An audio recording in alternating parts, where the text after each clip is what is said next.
Hello, fellow peasants. Tonight I'll be reviewing 1964's The Strangler.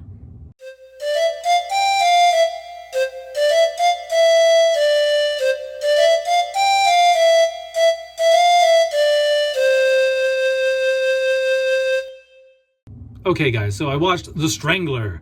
This came out in 1964. What's it about? Basically, you got this 300-pound dude going around the city, strangling girls, and the cops are investigating him. They are trying to figure out who it is. He's the main suspect, but they're not quite sure because he's really good at the interrogations. He even passes a polygraph test. And you spend the whole film knowing who the killer is from the very beginning, but you're just slowly watching the police, you know, get closer and closer and closer and closer and closer to figuring out who he is. And, but yeah, that's basically the film. It's just the cops trying to figure out who the Strangler is. What do I like? What do I not like? Well, first of all, what I like is the story. I like the fact that, unlike a lot of detective shows, the killer gets a lot of screen time here. You get to see his day-to-day life. You get to see what he does at work. You get to see the relationship with his mother and how that plays, how that factors in as a motive for his killings.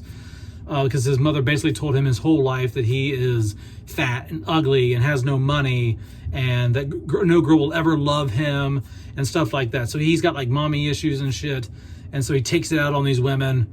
And so I like the fact that the film focuses so much on the killer and you watch him as the slow storm in the background, the storm being the police. They're slowly rolling in on his ass. They're slowly figuring out, they're slowly piecing it together that this guy's the Strangler.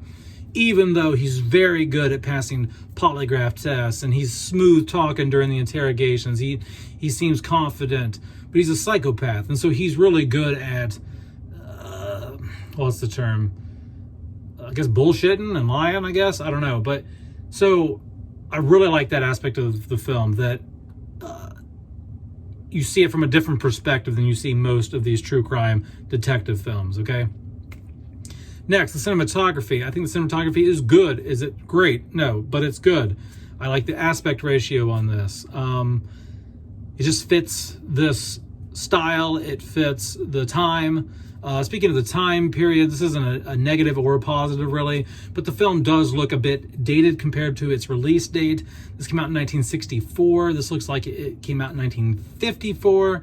And so I'm not quite sure why it looks so old, but it does. What else do I like? I like the character here. I do like the killer in this movie. The actor who portrays him did a very good job. The guy is creepy as shit. Okay, he looks like a 300-pound Ted Cruz. The whole movie I'm watching, I'm like, who does this guy look like? And then I realized, oh my God, this guy looks like Ted Cruz if he was like 300 pounds and ate at Golden Corral every night. Like that's who the Strangler looks like. And if you go watch this movie, you can't unsee it now. Like you're going to be seeing Ted Cruz the whole movie. But anyway, yeah, the guy did a fantastic job acting in this. All the performances all the way around in this were good. Even, the detectives, him, everyone in here gave grade A performances. And what did I not like about the film? There are some character decisions, especially toward the end. There's a scene where a lady's being held at the police station because she has identified the Strangler. Because he goes to this place called the Fun Palace and he plays this ring toss game or something where he wins these baby dolls. And he, at one point, asked her to marry him because the Strangler kills his mother. And now he feels free, he feels liberated. He's like, oh, now that she's gone, I can do what I want. I can finally get me a chick or whatever. And so he takes his mother's old engagement ring. He proposes to this random girl who barely knows him at this ring toss Fun Palace place. And she says no. He gets super pissed and psychopathic about it. And so she goes to the police, and or the police come and start asking questions around the Fun Palace. And something tips them off based on what she says. But long story short, the Strangler wants to kill her ass now because she turned him down. And she's at the police station, and they're like, oh, you really shouldn't go home. We can't keep you here, but you really should go home. She's like, no, I need to go home. I need to get out of town. I need to leave this city. It's not safe here. I'm so scared. And he's like, well, we can't keep you here. And then she's like, please let me leave. Like, some of the writing is just, it's like, if he just said we can't keep you here, you can leave if you want, why would you have it in the next line, please let me leave? Like, it's just kind of like bad writing. And the fact that she's so scared of the Strangler, but she doesn't want to stay in the police station until they get the guy. She doesn't even want the cops coming back to her apartment with her, or coming in the apartment to make sure that she's safe while she packs her bags and leaves. So like, she says she's super scared of the guy, but she doesn't want any police protection, which is really weird to me.